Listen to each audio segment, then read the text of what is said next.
Muriel Robin, qui est à retrouver ce soir sur TF1 dans Master Crime, a décidé de bannir de sa cuisine un aliment qui lui a permis de perdre du poids et de retrouver la forme. Un régime restrictif qui s'est avéré payant. Muriel Robin, qui est à retrouver ce jeudi soir sur TF1 dans la peau de Louise Arbus, l'héroïne de Master Crime, expliquait début octobre dans En aparté, alors que Nathalie Lévy avait disposé devant elle des carrés de chocolat, avoir banni le sucre de son alimentation, je l'ai enlevé de ma vie.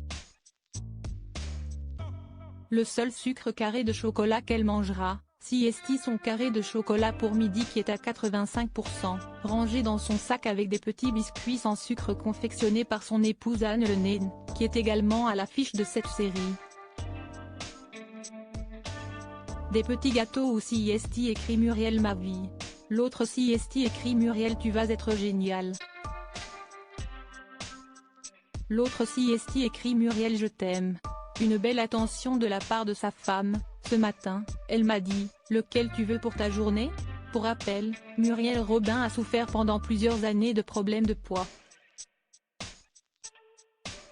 Elle s'était d'ailleurs confiée à ce sujet en 2006, dans une interview accordée au magazine Psychologie. Les kilos sont arrivés à 35 ans.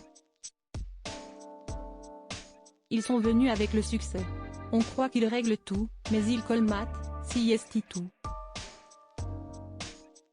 Avant, la nourriture ne me faisait pas grossir et puis, d'un coup, la machine se dérègle.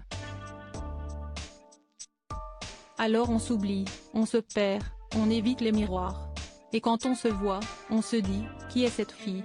Je me suis retrouvée avec une enveloppe qui n'était pas moi et qui racontait surtout mes défenses, mâchoire carrée, cheveux courts, autoritaire, grande gueule, agressive. Pour retrouver la forme, Muriel Robin a mis en place un régime restrictif. Elle s'est notamment mise à l'alimentation keto, qui est basée sur la réduction des glucides, sucre, et l'augmentation des apports en lipides, bons gras, et protéines. Elle est depuis revenue à une alimentation normale, confiait-elle dans En aparté. La seule différence avec avant étant que le sucre ne fait désormais plus du tout partie de son quotidien.